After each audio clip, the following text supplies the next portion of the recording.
We're here at the Buderim Men's Shed. We know that organisations like the Men's Shed do an enormous amount of good, not just throughout the community for other people, but also for their own members, particularly in the areas of mental health, men's health and social inclusion.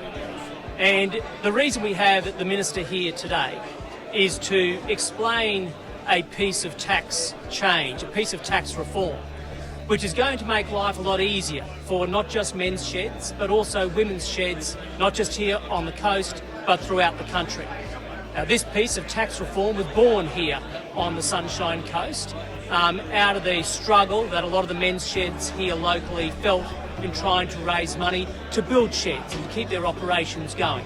I've heard a lot about the Buderim Men's Shed for years, and of course the federal government, on the back of the advocacy of TED, provided some significant support for these sheds and indeed for sheds across this electorate, and we've made a decision earlier this year to provide, as Ted just said, deductible gift recipient status to men's and women's sheds all around the country. What that means is that the sheds movement is able to attract donations, private donations, which are tax deductible. Anyone who donates to a men's shed or a women's shed into the future from 1 July 2020 will be able to deduct that donation from their income for tax purposes. So that will make it easier for the sheds movement, which does such a critical job across communities around Australia.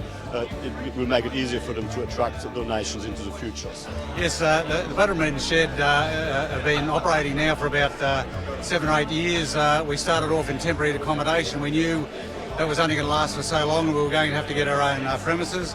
We were extremely lucky in getting some assistance from the state government with a grant of land, which we're now on.